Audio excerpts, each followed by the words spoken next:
মার্কিন যুক্তরাষ্ট্রের সংবিধানের বৈশিষ্ট্য বা ফেডারেল সংবিধানের বৈশিষ্ট্য মানে ফেডারেলটা তো মূলটার বাইরে না, মানে একটা মূল প্রতিষ্ঠানের ভিতরে যত অফিস করুক মূল কাঠামোর বাইরে তো করতে পারবে না, ওই ঘুরে ফিরে একই চালিয়ে দিতে পারবেন। স্যার তাহলে এটা একটু কার্যাবলীটা একটু বুঝিয়ে দিয়ে দিতেন, এটা যেহেতু পড়তে হইব সুপ্রিম কোর্টের কার্যাবলী ক্ষমতা। সুপ্রিম কোর্টে আমরা আপাতত নিয়োগটা আপনার সাথে আলোচনা করলাম, যে নিয়োগটা দেখতে পেলাম যে 1 আর 8 জন, আর কার্যকাল হচ্ছে যতদিন পর্যন্ত চাকরিতে বহাল থাকবেন। হ্যাঁ, কোনো বিচারপতি বছর 70 বছর আগ পর্যন্ত 70 বছর অতিবাহিত হওয়ার পর তাকে অবসর গ্রহণ করতে হয়, এটা একটা প্রথা আছে, তবে সেটা ম্যান্ডেটরি কোনো নিয়ম না। আর বেতন ভাতা এটা সরকার নিয়ন্ত্রণ করবে, তাহলে তার কার্যকাল হচ্ছে অসীম, বেতন হচ্ছে সরকার নিয়ন্ত্রণ করবে, বেতন কখন কত বছরে কোন সালে কত দিবে।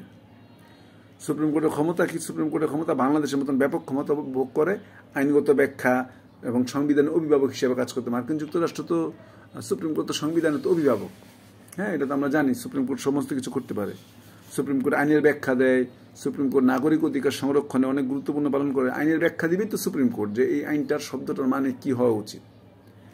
নাগরিক অধিকার নিয়ে বিভিন্ন ধরনের সংশোধনের মাধ্যমে নাগরিকদের অধিকার, বর্ণ, বংশ, ধর্ম এই জাতীয় বিষয়গুলির উপর বিন্যাস থেকে পৃথক করে একটা নিরপেক্ষ রাষ্ট্র ব্যবস্থা গঠনের লক্ষ্যমাত্রা নিয়েই মূলত আমেরিকাটা বা যুক্তরাষ্ট্রটা কাজ করছিল।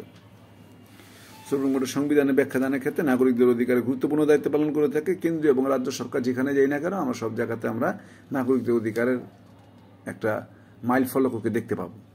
এরপর বলছে সংবিধানের অভিভাবক এবং ব্যাখ্যা করতে হবে। অভিভাবক মানে সংবিধানের ব্যাখ্যাটা কি রকম? এখানে আপনাদের একটা কেসের কথা মনে আছে, এটা আমাদের জন্য ইম্পর্টেন্ট না। মারবাড়ি বানা মেডিসিন, একজন জজ সাহেবকে নিয়োগ দিয়েছিল, পরবর্তীতে যে দল ক্ষমতা আসছে উনি আর উনাকে নিয়োগপত্রই দেয় না। এই নিয়ে মামলা করেছিল মারবাড়ি, পরবর্তীতে এটা নিয়েই হয়েছিল। মোট কথা, সহজ কথা হচ্ছে সংবিধানের যে কোনো বিষয় এটা যাবে কি যাবে না এটা সিলেক্ট করবে হচ্ছে সুপ্রিম কোর্ট। এটা হচ্ছে মেইন কথা, মানে যে কোনো জিনিসের বিষয় হলে সংবিধানের সুপ্রিম কোর্টের এই প্রশ্নটা আসলে প্রথমে কি স্যার এভাবে দিব, সুপ্রিম কোর্টের গঠন 2 ভাগে ভাগ করা হয়েছে, যুক্তরাষ্ট্রীয় বিচার ব্যবস্থা, অঙ্গরাজ্য সমূহের বিচার ব্যবস্থা। অঙ্গরাজ্যের ব্যাপারে খুব কিছু ডিটেল আমরা কোথাও খুব একটা পাই না, বা আমাদের এই জাতীয় প্রশ্নগুলো আসে না। পাওয়া যায় অনলাইনে সার্চ করলে ফেডারেল জুডিশিয়ারি ক্লিক করলে অনেক কিছু আসবে, কিন্তু আমরা ওই অত ডিটেলটা যাব না, কারণ আমাদের 12.5 মার্ক দিবে 3টা লেজুর, আমি কোনটা কতটুকু লিখবো। হ্যাঁ, ওই দিকটা আমার মাথায় রেখে ডিরেক্ট একদম যেটা পড়াইছেন এম থেকে শুরু করব, তাহলে স্যার 2 ভাগে আর ভাগ করে দিব না। না, 2 ভাগে ভাগে করে দেওয়ার জন্য দরকার নেই, ঝামেলা বাড়ান না স্যার।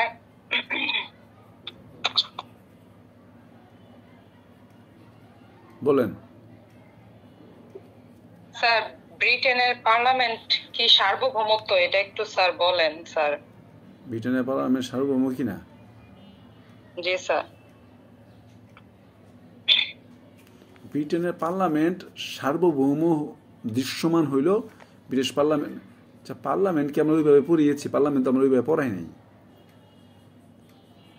না স্যার, পার্লামেন্ট তো স্যার এখানে কোশ্চেন দিয়েছেন তো স্যার। কিসের মধ্যে? স্যার প্যারামাউন্টে আপনি দিয়েছেন স্যার কোশ্চেন। আচ্ছা দিছি, আমি যে সিলেক্ট করে দিছি, আপনার পার্লামেন্টের দিকে গেলে সব মানে প্রশ্ন তার কিছু বাদ রইল না, তো সবই পড়া হচ্ছে। পার্লামেন্ট এই বছর স্যার আপনি দিয়েছেন যে 3-এর কতে দিয়েছেন যে ব্রিটেন সরকারের রাজতন্ত্র ও বিচারতন্ত্র গণতন্ত্র মিশ্রণ, আবার ব্রিটেন পার্লামেন্ট কি সার্বভৌমত্ব, এতটুকু কোশ্চেন আপনি দিয়েছেন স্যার। লেট মি সি, আমি দেখতেছি একটু। পার্লামেন্ট গতবার আসছে না নাকি? আই থিংক পার্লামেন্ট 15 কোশ্চেন এটা। আচ্ছা, ব্রিটেনে আমি সংবিধানের সূচনা পর্ব, রাজা, ক্যাবিনেট, লোকসভা, কমন সভা, এতটুকু তো ব্রিটেনের মধ্যে রাখা।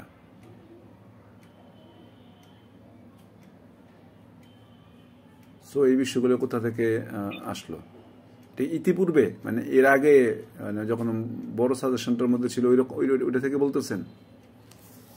স্যার এটা আপনি গতকাল মানে আগের ক্লাসে আপনি আলোচনা করছেন, মানে কিন্তু এই যে সার্বভৌমত্ব বিষয়টা ক্লিয়ার করেন নাই। ব্রিটিশ পার্লামেন্ট কি সার্বভৌম মানে হচ্ছে মনে রাখতে হবে, ইংল্যান্ডে যেহেতু সংবিধান নাই, ব্রিটিশ পার্লামেন্ট সার্বভৌম।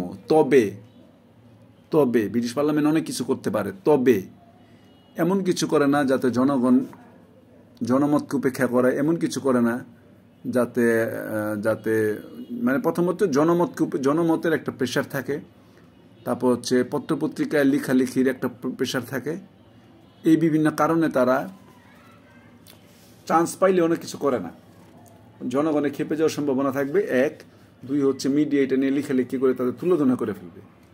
So that's why British parliament সার্বভৌমত্ব হলে কিছু কিছু ব্যাপারে সীমাবদ্ধতা আছে যেগুলি করতে পারে না, মানে করে না আর কি, করতে পারে না, না করতে পারে কিন্তু জানে যে ক্ষমতা থাকা লাগবে না। এরপরে স্যার একমাত্র মিশ্রণ এটা কি দিতে পারবো? না, এটা দিতে পারবো না। আমাদের প্রশ্ন হচ্ছে ব্রিটিশ পার্লামেন্টের ক্ষমতা তুমি কি মনে করছো দিন দিন হ্রাস পাচ্ছে কিনা? আসলে দিন দিন হ্রাস পাচ্ছে না। পার্লামেন্টের ক্ষমতা বরাবরই অসীম, যেহেতু সাংবিধানিকভাবে তাকে কোনো বাধা দেওয়া হয় না, সে বিপুল পরিমাণ ক্ষমতা ভোগ করে, সেই দিক থেকে এটা অসীম, হ্রাস পাচ্ছে না। তবে হ্রাস পাচ্ছে কার? রাজারানী ক্ষমতা ক্রমশ দিন যাচ্ছে আর হ্রাস পাচ্ছে, ওইটা হবে আমাদের কথা। রাজারানী ক্ষমতা হ্রাস পাচ্ছে, পার্লামেন্টের ক্ষমতা হ্রাস পাচ্ছে না, পার্লামেন্টের ক্ষমতা হ্রাস পাচ্ছে না, রাজারানী ক্ষমতা হ্রাস পাচ্ছে।